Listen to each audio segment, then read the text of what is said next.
Welcome back to another edition of the FGA Report, and this is a special edition, if you will, doing a little cross section with my guy Marc Henry.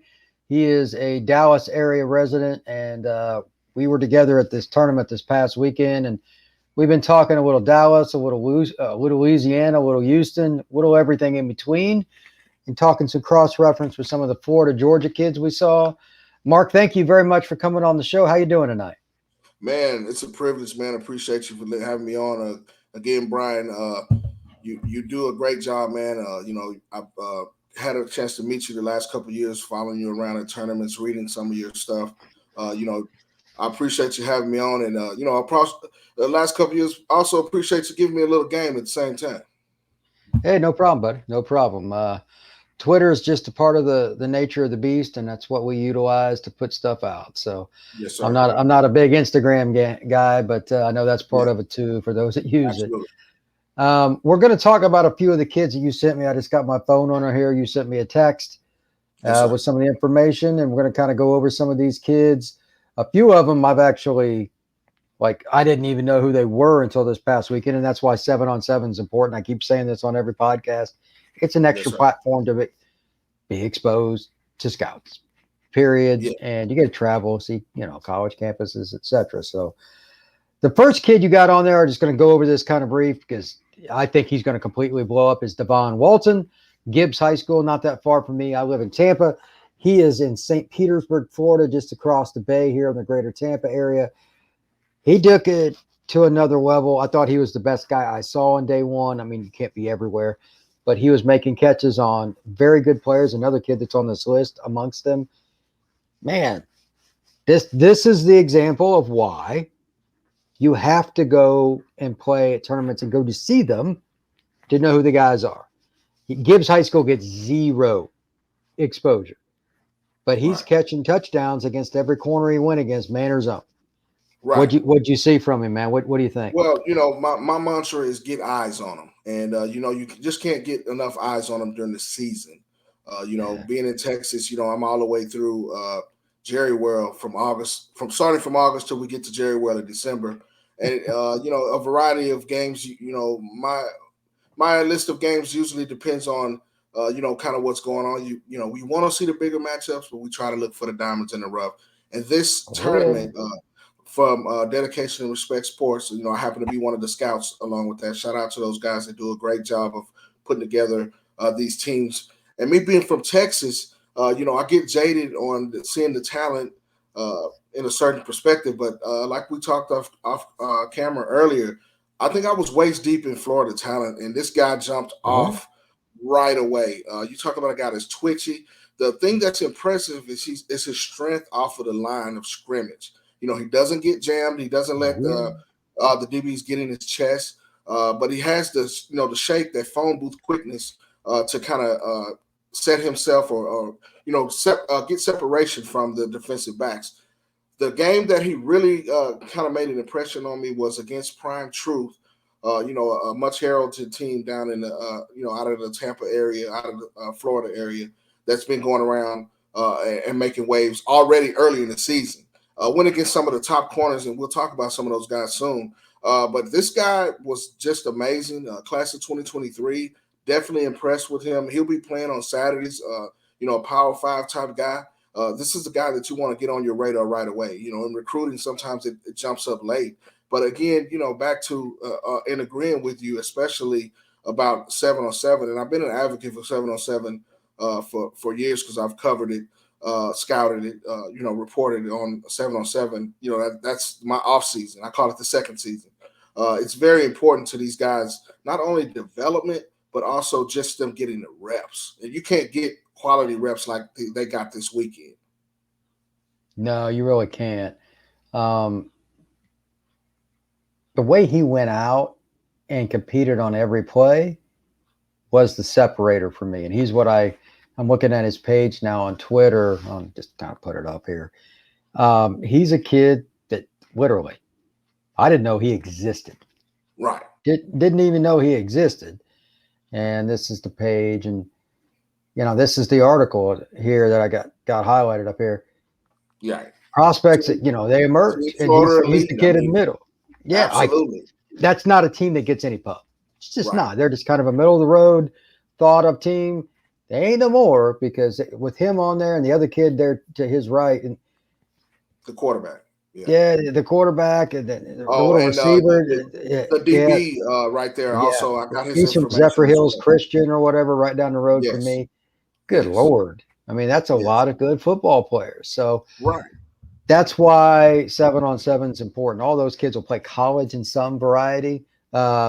Walton being the Power 5 style of Walton's got the frame to add bulk, also the speed, to separate from defenders at the next level. Now I did notice he played both ways, but I think he makes his money. Definitely, he can win off the ball in the slot. He's got the frame to where he could line up on the outside depending on what system he fits in, where he goes. But I believe that definitely he displayed that he's a Saturday guy. Yeah, I agree. Walton is one of my favorite kids amongst this group. And again, I had him as my day one winner, as like the kid that's just a dude that we need to talk about. So the second one is a kid that I've talked about quite a bit on my podcast, and I'm actually going to go see him later this week. His name's Colin Hurley. He is from Trinity Christian Academy in the greater Jacksonville area, and he will be a top 5 pick. And he's a freshman in high school. Right. He breaks every mold. He just breaks every mold. Most of the time, you don't want to say a freshman is going to do this, that, or the other. That's fine. He's the best freshman quarterback I've ever scouted. It's not close.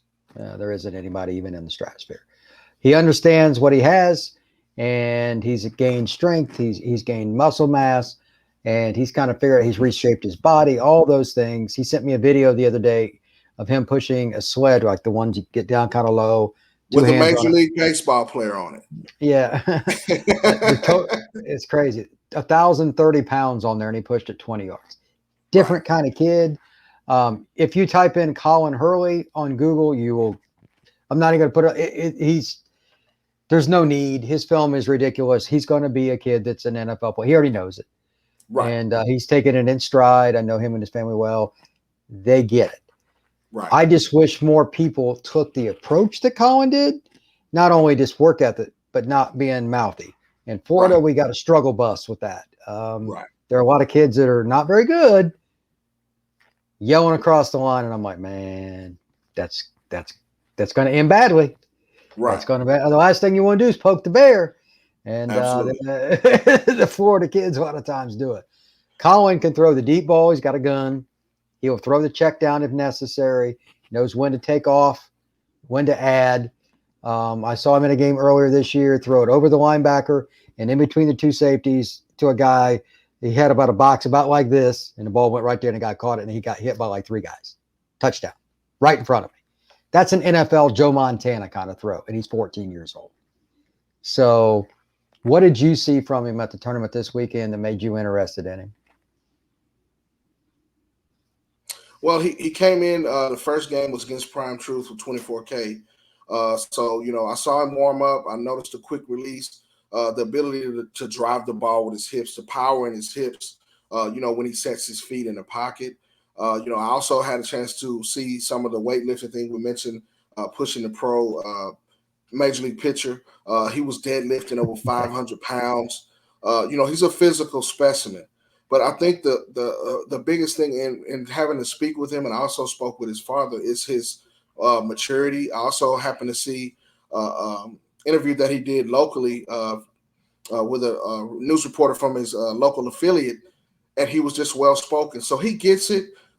He's also, I was told that he was the first freshman quarterback in Florida history to win a state championship. So no, I don't think that's true. That was what I was told. That maybe it's in the division. The kid that a couple years ago, that might be division. The kid at Northwestern, but he plays at Miami Northwestern. Right. He didn't have to do. Well, maybe I'm misquoting, or maybe it's in the division that he was in. Yeah, they were lower. Usually, it's hard to even play as a freshman. It won't be the quarterback. Absolutely. But I mean, his maturity, his next play mentality. Even if he made a Oh mistake, yeah. he didn't get down on himself, and that's a key thing. Not just at the quarterback position, but at these skill positions, you got to have that next play mentality. To get over it real quick. We see, some kids, especially I will say like maybe at the lower levels, they kind of pout or get upset with themselves when they make a bad play. But you can kind of separate the great ones from just the okay or the midway or average players when they do and perform and things like this, because Prime Truth put it on him pretty well, but he played well, and I made my way over to get to know him, and kind of what we do, Brian, we kind of mingle and talk to a little bit of everybody around there besides talking amongst ourselves. And Colin was a guy right off the bat, from the early pool play games that I thought that definitely I need to get eyes on him and get to know him a little bit, which I did. He's a unique kid, and again, I don't cover him. I'm not going to cover him as much the rest this year, just because I've been around him so much, and he doesn't need the exposure. He's going to have literally every offer he wants. Absolutely. Literally, before his sophomore year is over. Yeah. I'll be lucky to be one of the few guys that'll talk to him, because he's going to be really, really tired of interviews. And one of the reasons he likes me is I don't ask him about recruiting. Absolutely. And that's just, you can only answer the same question so many times. So many, absolutely. It gets. He's a dude. He's a dude. Yeah.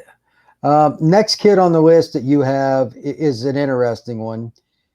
It's a kid I know. He lives here in the area. I was actually texting with his dad earlier. DJ Pickett. He plays for Prime Truth. He's the guy. It's the only guy that I've seen him lose to is Devon Walton. Right. Yeah. DJ is over 6'3" now, and he's a freshman in high school. When he was in 8th grade, he started at Carrollwood Day School at corner, 6'2" corner in 8th grade. Had guys avoiding him when he was in 8th grade. Mm. I've never seen an 8th grader like that. Right. Ever. Right. He's going to end up at free safety long term, probably. He can play corner to a certain degree, but he's going to outgrow it. I call him the octopus because he's got such long arms. Literally, that's his nickname. Yeah, I got that. I see that. Most definitely. I put a post up on one of the tweets I did from the weekend, and I put the octopus thing on it, and his dad liked it. But it's just unique when you can do everything wrong, and then you make the play. Right. I mean, he just has length that is just completely abnormal. He has the length of a left tackle playing corner. Right. You know what I mean? Like, it's goofy. He's a basketball, baseball, whatever sport he wants to play kid. Plays receiver some.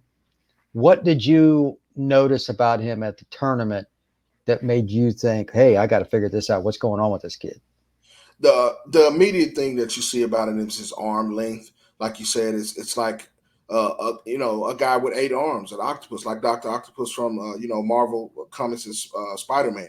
It looks like he's slapping you and slapping you again, and you just don't see it because it's coming so ferociously. Again, the battle that I kept my eye on in that 24K game as well, there was some receivers that he locked up. But when he went against Walton, it was a back and forth thing. And, the thing Walton has on him is experience. When you told me that he was an 8th grader last year, it was hard to fathom that. I really didn't, comprehend that he was just a freshman.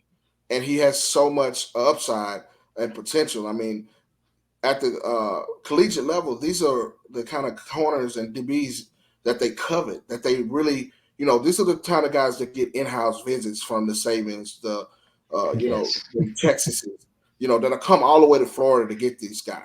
You know what I'm saying? The Muschamps, South Carolina's, Clemson. These guys, they breed these type corners at this level.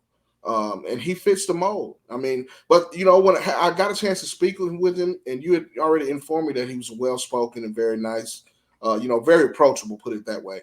And we had a good chat, and, I told him a couple of things that I liked, and, got his information because, I'll be writing about him this week myself here back in Texas, because we don't get to see those kind of guys, in Florida, in Texas, down in Florida like that. I will be making a trip back to Florida here later on this spring with Dedication and Respect Sports. So I definitely was impressed with, his back pedal.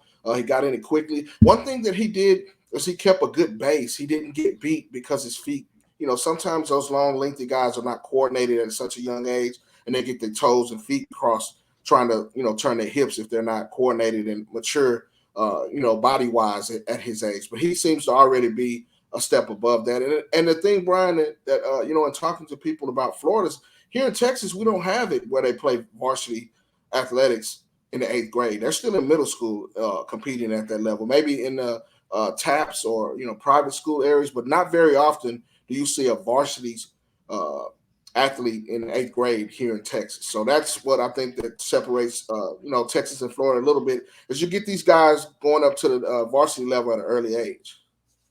Well, can you imagine him playing 8th grade football? It would have been a joke. For Texas. Right. For anywhere, it's a joke. So, matter of fact, just for the entertainment value, like I'll pull up a picture of him at least. But yeah, like Pickett is just a little bit different a kid. Really nice guy, quiet. But this is a kid. I'm going to share my screen here. He's not your typical guy in the sense that he doesn't even really know just how good he is yet. That's him right there on the screen. And the sad thing, like you're saying, he's just scratching the surface, just in being, exposed to, the type of competition that meets his level of competition. I mean, you look at the length, the long arms, the stride. I mean, he eats up grass so quick. The closing distance when the ball gets in the air, and then his arms just follow along. It's just you won't be able to fit the ball in certain places without this guy making a play on it. And he did that consistently over the weekend. I mean, and then, we got to the Team Tampa game for the championship on Sunday, and these guys were right there. And he was in the thick of all of the big plays. He went against some other receivers that were on his level, and he stayed very competitive. He didn't get rattled. And he may have a quiet demeanor off the field, but, his demeanor changes. It's like, he backs it up. I saw him, definitely, he's not to the point where he's going to get a personal foul for jawing at another player, but he lets him know that, hey, this is his house and you have to work to get through. Oh, absolutely. Yeah, DJ is a really good kid. He's quiet. I told him the other day, I said, every time I see you, you're taller. And it's unfortunately true. I really don't want him to grow anymore because he's going to get to the point where he can play as receiver. He's going to be so tall, but he's got the length and all that you really want. So good kid. Absolutely. Yeah, he'll have 50 offers. The next kid is kind of interesting. I want you to talk about him. I know very little. And this is why 7-on-7 is unique in general. I usually just deal with 18U. You look around a little more. Gage Nix. He plays at Beta Beach. He's a kid in the Clearwater area. Look, I live here. I kind of take it for granted, but the greater Tampa area, there's always it's ridiculous. So what did you see from this kid that's playing 15U? He was a main target right from the get-go when they snapped the ball. Beta Beach really took it to one way in the championship. It was 30-0 at halftime. They were totally dominant. He was right in there. Yeah, it was a big difference. Beta Beach just was physically more imposing in one way. It just didn't match up, especially offensively and defensively. But Gage plays both ways. I think he makes his money at receiver. I just think he's got that twitchy ability to get open. He uses his hands well to fight off the defense. He can run any route on the route tree, slant routes, post routes. When he gets his body at 6'1", 165 and only a class of 2025, an average freshman corner is not going to hold this guy. We're talking about a guy that's ready for the next level. In the next 3 years, he should be a guy in Florida that you guys will be talking about for days to come. I talked with his coach. He's already got Georgia interest, some SEC interest, West Virginia. Guys are already talking about this kid as well. But he passes the eye test. It's a guy you want to get eyes on. Gage Nix, Clearwater High School. You'll be hearing about him come next fall. I'm sure he's going to be making noise down in that area. The next kid is an interesting one. You and I talked about him a couple hours ago, and I'm probably going to butcher his last name. I've never seen this, but Jabari is his first name. I got that. Odemiminen, I can't say it right, I'm sure, but he plays at Woodbridge in Virginia. Virginia Spartans came down. They've come down to Florida a few times. You look at this guy. He's first guy off the bus on a road trip. I mean, just muscle on muscle. He's a hybrid tight end. Could probably play outside linebacker. He fits the mold. But again, muscle on muscle. And matter of fact, I think I got a picture of him you took a couple pictures on it. Here's a soft comparison. And when I say soft, I'm not saying that this guy's on this level, but he's a Shannon Sharp type build when you look at the tight end position. The hands, the speed to get open. You're not going to press this guy. DBs at the tournament tried to come up and press him, but he had enough wiggle and flexibility in his hips. I mean, when you see guys this big and powerful and strong, I bet he's a great dancer because his footwork matched that up to how he is able to get off the ball. And in speaking with Jabari after they lost on Sunday, he informed me that he plays linebacker as well, and we saw some of the film where he plays linebacker as well. But he recently picked up a Virginia State offer, is what he told me in the last week before they came to Florida. And he definitely fits the mold of a playmaker. This guy has, it's going to depend where he wants to play. I think he'll have his pick to where, when I say where he wants to play, his position. If for me, this is a guy I want a tight end that can get open. We're talking about a guy that's about 6'3", 220, 225 right now in the class of 2023. Look at the get off when he gets off. That's not normal for a 220-plus pound human being. And when he takes off, he has another gear. Now watch this play here where he gets off. I mean, this is a corner route, and he's already beat the guy by separating and using his body. Average linebackers and defensive backs at the high school level are not going to cover this guy by trying to be physical. And look at the blocking. Again, Shannon Sharp type player in the way he moves. I mean, that blocking, definitely a guy that's going to play on Saturdays. We spoke off camera about this. This is a Power 5 type offensive guy right now in the class of 2023. And then here goes back to the adage when we've been talking about this all weekend, and we did it, on the DR7 roundtable, talking about the benefits of 7-on-7. You're in Florida. I'm in Texas. 2 different scouts from 2 different regions get eyes on this guy. It's a moneymaker for him. It's where the parents and the coaches in other states, you got to go and take these guys and expose them to different situations, different environments. Absolutely.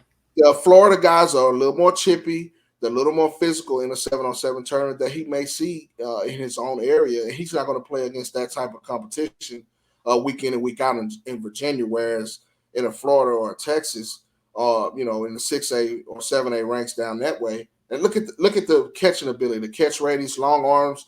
I mean, when I saw this guy warming up, it didn't take long for me to get closer just to watch him run. And look at the screen pass. And I watch him turn into another get upfield, get his shoulder square, and he's off to the races. You're not going to arm tackle a guy like this. No, you're really not. He can run a tight end screen and go 65. Right. He's just that good. I mean, we're talking about a guy that's going to be having some, Virginia State. I'm surprised that's the only offer when he told me that. That's not going to stay right now. No, that's not. He's a Power 5 kid. Especially after, people start to see this show that you're doing now and they see this guy's film. They're going to know right off the bat he's going to get some phone calls pretty soon. He'll have a Virginia Tech offer within a month. Absolutely. You watch.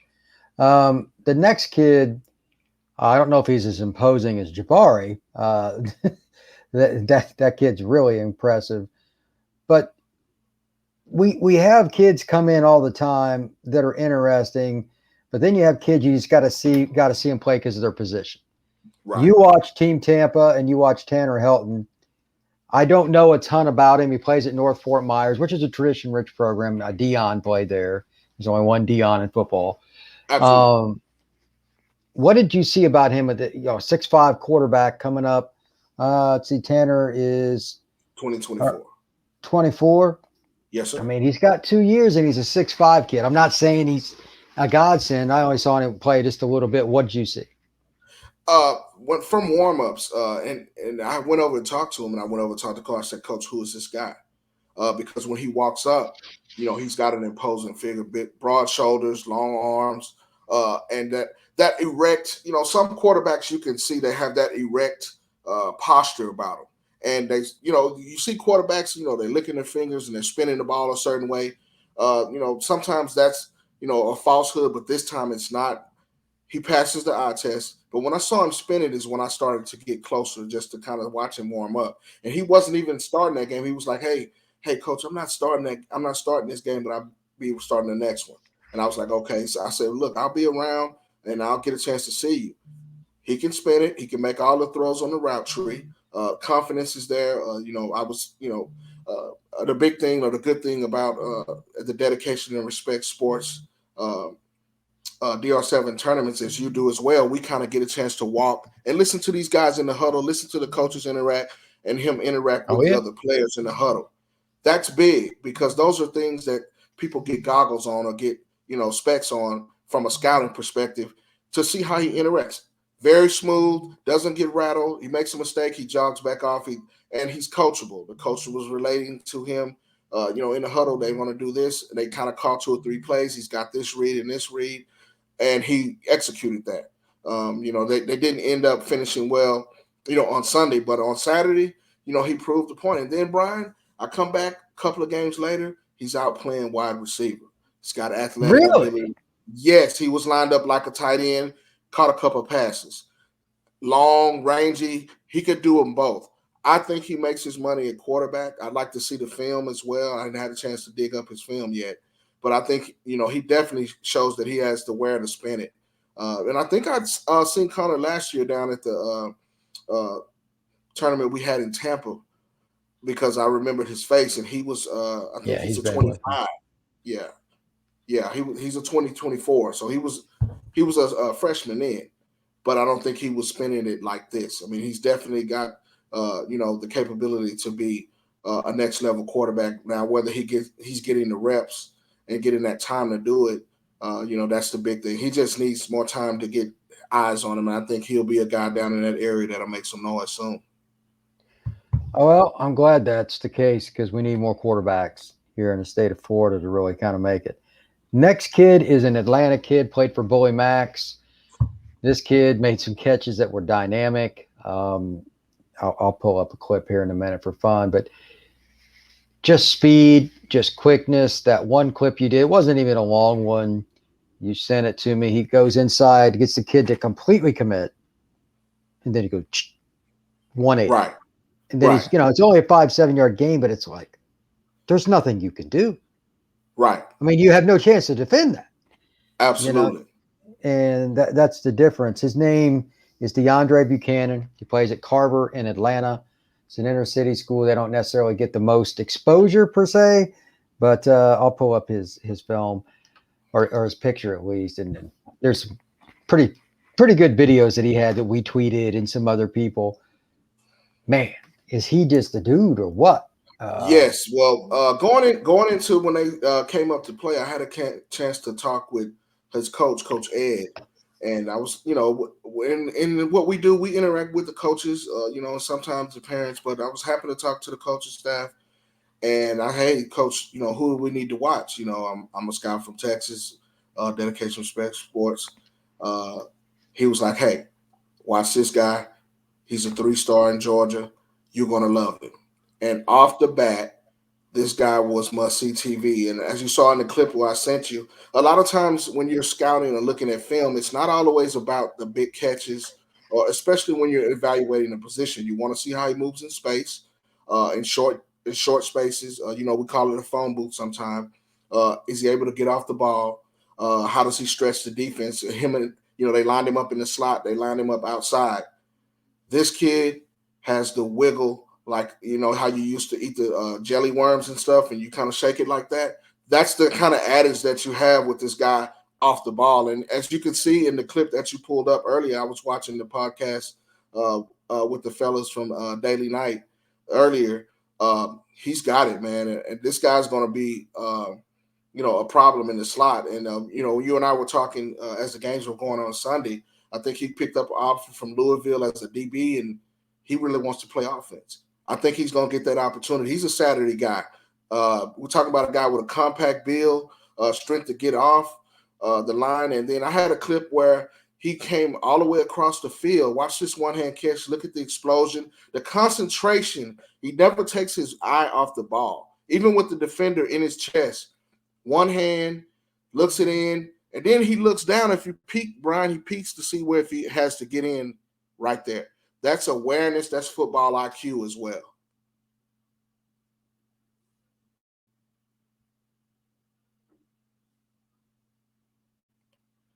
Lost your audio. Yeah, he's got 4. He got 2 toe tap twice, and then he comes off and gets it. There's 3 or 4 videos on here of him that are ridiculous. There's one, I was in the end zone and I got a clip of him. I just started paying attention to him, and a part of the evaluation process as a scout is, a lot of times we just focus in on him just to see how he moves and everything. So I was doing that. He comes across the field in the kind of a zone between the backers and the safeties, reaches out with one hand, plucks it, and goes right into the end zone, and didn't break stride. He didn't slow down until he got past the pylon. Made it look like easy. It was like taking candy from a baby. He was the best player on that team and one of the best players on Saturday. Look at that catch. Now that's between 2 defenders. Between 2 defenders, hands in the face. 3. That's 3 guys there. 4 if you want to count the guy that's trailing. And he doesn't take his eyes off the ball. That means he tracks it right out of the air, goes up and plucks it, strong hands. You can look at him and tell that he's been in the gym. But, he's a sleek, speedy guy that can probably take, go over the middle and make those big catches. He's showing you there he's not afraid of contact. So the intriguing thing about this as well is he plays on defense. I had a chance to go look at some of his film, his Carver film, and I think he punts as well sometimes. Well, that catch right there is a lot of fun, and it's an example of why guys play 7-on-7 sometimes. They want to get one of those. Well, he had like 3 or 4 in one day. That's just one of them that we got. So really like Buchanan. He could have been a Saturday MVP just off that. Now, the team didn't finish well like they would, but right along with Walton, he was a guy that turned heads and opened eyes just at his playmaking ability. And then, you know what? He jumped over there and played safety as well. So, very versatile athlete. I think, he'll have his time and his chance to definitely make some waves. I think I saw Alabama, Birmingham, UAB offer in going through his Twitter. And a couple of more offers. You talked about the Louisville offer. He's gonna get more. I don't know how Georgia Tech is laying right in there and hadn't. You talked about sometimes scouts and recruiters don't want to go into certain neighborhoods, but the only way you're going to find this talent is get eyes on them. As scouts, that's our job, is to go in there and evaluate them. And give the guys the look that they need. And be truthful about it. This kid, I don't know how he's walking around. Yeah, he can play for any school. Yeah. This next kid is arguably the most unique. It's O'Neal. He plays with C3 Elite, which is a Pensacola-based team. But when you told me he played for Cathedral, I'm like, there's no Cathedral in Pensacola. There's Catholic. It's probably what he meant. Then I looked him up on Huddle, and he plays for Indianapolis Cathedral. That's my neck of the woods originally. It's like, what? So I got to find out what's going on with that. But his film is really good. They're well coached. Cathedral has been about as good a program overall in the state of Indiana for 30 years, and that's not going to change. This is Mr. O'Neal, a 2024 kid, if I remember correctly. Yes, sir. When you look at his stats and all that, again, he's playing against real teams in Indianapolis. Indianapolis area is very good. 2 picks and 33 touchdowns. He's got an offer from Purdue and a few other schools. Not the biggest guy, but he just throws the ball accurately. That's a really hard throw right there. Going to his left, opening his hips up and finishing it. It's some quarterbacks in the NFL that can't make that throw. Yeah, helps having this guy right here who has hardly any offers. You and I were joking about that. I'm sure that's going to change soon too. Absolutely. But the speed in which he gets the ball off once he makes a decision is what I liked. Then this right here is the extra bonus. He's very much a runner. I did not see that coming. You look at him, say, he's a small guy, run for Yeah. 5 yards and slide. Not this kid, but then the arm strength is definitely better as well. When you watched him, was there anything in 7-on-7 that really caught your eye? He can fit the ball in the small windows. I thought he was the best quarterback on the team. I know that the coaches, giving reps to everybody this part of the season, but Sure. I was like, he's playing center. He's throwing the ball. I'm like, they want to win this game. They need to put this kid in. And that was, the intriguing thing that made me want to go get to know him, get his information, and talk to him. Is that he's not a big imposing guy, but he's strong and technically sound at the quarterback position. In order to drive the ball like he does, he has to get his shoulders around going and rolling to his left, and that involves hip torque as well. And then the way it spins off of his, you can see that overhand nice tight spiral, he doesn't waste motion. And those are the things that you're looking for in a quarterback. And, I told you this off camera a little bit. I saw Drew Brees in high school at Austin Westlake. Drew Brees used to run a little option game a little bit, and he could pass as well. This is a guy that's in a Drew Brees type mold, that size. I mean, if you look at him, he's got that stroke just like him. Look at the bounce, and then he fires it. Yeah, the posture is very similar The to Drew. posture is It's weird. very similar. Very similar. Now, we're not saying that, he's Drew Brees esque as far as, he has to put in the work and continue to develop. But I mean, right now at the high school level, being a 2020, I didn't know he was a 2024. The way he played was like he was, about to be a senior. So when Yeah, I, absolutely. my rock eyebrow kind of raised up a little bit when he told me he was a 24. And then when you elaborated on it off camera that he's from Indianapolis, that shows that he wants to get the exposure to play at the next level, to go against the type of defensive backs that he's going to see at Power Five institution when he decides to go. This guy's got everything, written on him already to be successful at the next level. And then, as the graphic came on the huddle, he didn't play in 13 quarters to put up over 3,000 yards, only 2 picks, over 30 Yeah. touchdowns. That's saying something. That means he's accurate. He doesn't waste, downs or waste opportunities to make positive plays. It sounds like he's a coach on the field. As I said previously, we get a chance to kind of interact and walk along the huddle. Very calm. He didn't raise his voice a lot. The receivers love that he gets the ball into him in tight windows. And C3 is nothing to sneeze at. It's a very good program down in Florida for 7-on-7. So he definitely got my attention, and I got eyes on him early in pool play, and kind of following him around. And that's when I had a chance to talk to him and get his information. Did not know he was from Indiana. We don't get a chance to see guys like that in Texas unless they come and play early in the year in a Gatorade or ESPN type game, and that doesn't happen very often.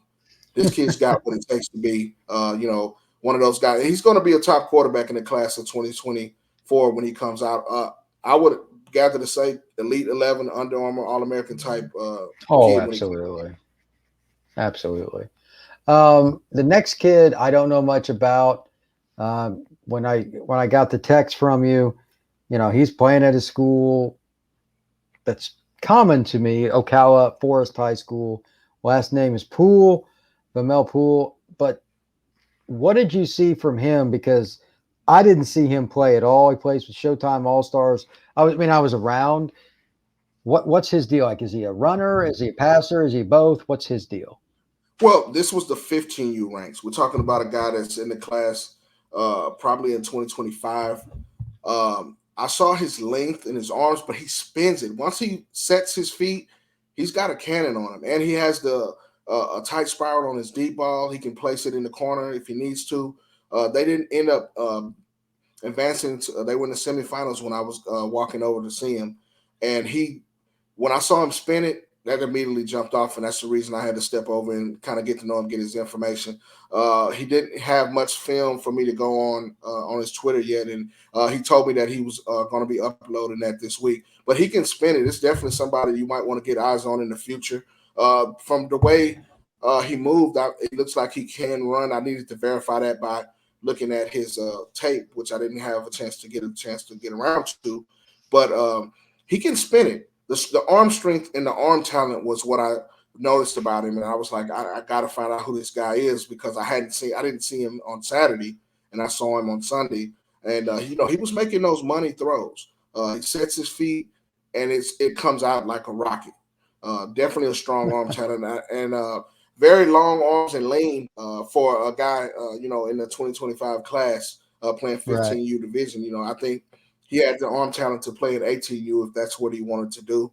I think it's just a thing where you get eyes on a kid like this every now and then, and being, in a national tournament like this for Florida, I got a chance to see him, but I probably wouldn't get a chance to see him if I wasn't, at the tournament.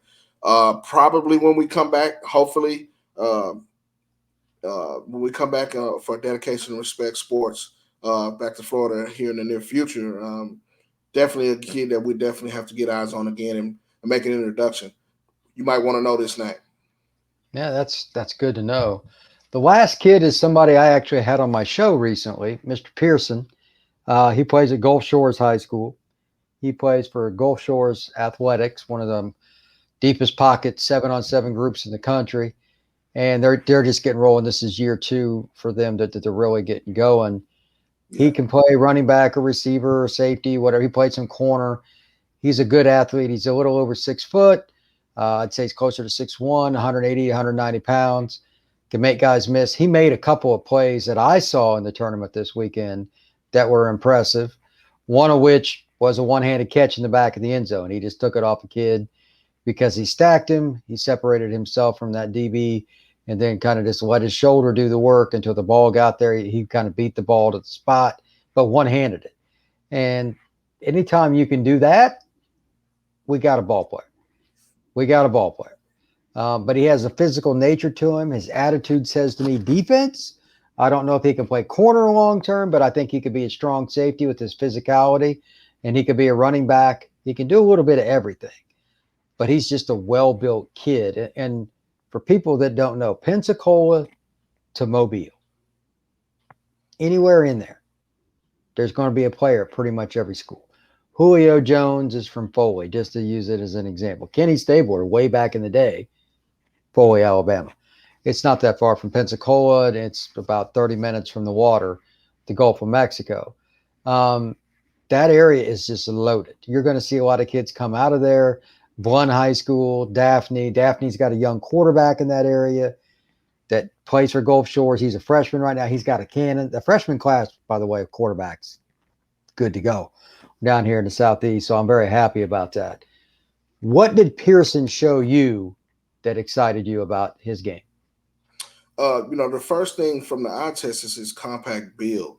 We're talking about a guy that's probably almost 6'2", maybe 6'1". But when he was playing corner, his physicality, he just was kind of manhandling some receivers, and he let them know about it. But it wasn't a personal foul type thing. He's just physical. And, he has good feet. The only thing that I thought is sometime, and I mentioned this to you, he got his eyes caught in the backfield trying to make a play because he wants the ball. It wasn't that he's trying to be greedy. Well, he's being greedy to an extent, but it wasn't that he wasn't making the right play. But you're not going to throw quick slants and stuff on this guy because he's going to be engaged from the point of attack. I agree with you. We talked about this on a Saturday that he could play, a downhill safety because he looks like a thumper. But strong, physical, but he can catch. Like you said, that one-handed catch was things that other people wish they could do. He wakes up like this, put it like that. He goes to bed and he wakes up with this type of athleticism and this type of ferocity in his game. But let me throw a couple of season stats at you. Now, he plays running back as well down in that area. Oh, yeah. 2021 stats, 120 carries for 1,095 yards, 9.1 a carry, 7 catches for 192, 27.4 yards a catch, 1,200, almost 1,300 yards of all-purpose yards, 21 TDs. Then he hops on the defensive side, 43 tackles, 22 assists, 5 TFLs, 3 forced fumbles, 3 fumble recovers. I haven't even got to the real stat yet. 4 INTs. Now, out of 4 INTs, he's got 3 defensive touchdowns. He wants the ball in his hands. He's greedy about it, and he makes a note to be very aggressive. As far as offers, he has Memphis, which he just picked up recently, Coastal Carolina, Arkansas State, Louisiana Monroe, just to name a few. He's about to blow. This is a kid in class of 2023. South Alabama's in that area. Troy. All of those schools should be on this guy. Even some of the Louisiana schools should be on this guy. This guy can play in the Power Five. It's just where you want to fit him at. He's putting up these kind of numbers as a running back, and he's only part time. He's switching between both. Also, Brian, another thing is when these guys play both ways like that is the conditioning. What does that say about his conditioning? Because we got pretty decent weather. It wasn't overall hot. It wasn't too humid. But a lot of these guys were going both ways, and the conditioning that these athletes are in at such a young age says that their mental focus and their ability to do things in short space in a short time. We just beginning the 7-on-7 season. They have short practices. So for these guys to be able to communicate, especially on the defensive end, on the back end, switching coverages, passing men off when they're going inside, the linebackers and safeties talking to each other. That's the mental IQ that 7-on-7 brings to the table for these guys. Again, the reps mentally and physically that they get. Pearson is a guy that you need to know. If this guy's not on your radar, then you're not doing your homework. You don't get a chance to see this unless you get to these type tournaments. We're getting ready to have a big one here in Plano. That's right. Kickoff in Texas that's coming.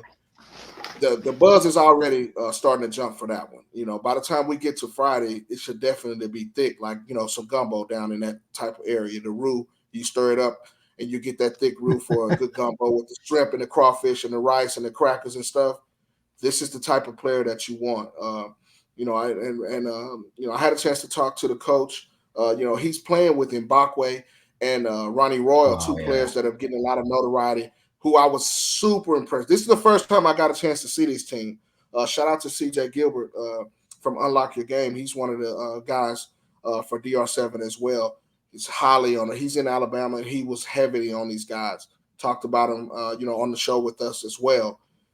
They were very impressive as a team. Those three guys, they got a young quarterback that's developing as well over there. And, I found out a lot about what those guys do as a team down there. They're doing it the right way. These guys were physically ready to compete and mentally ready to compete coming into Florida. Because, like you said, some of the guys can be – I think the Florida brand of football is brash, a little bit of mouthy, but it's respectful in a sense where they want to compete with you, but they're not going to let you beat them.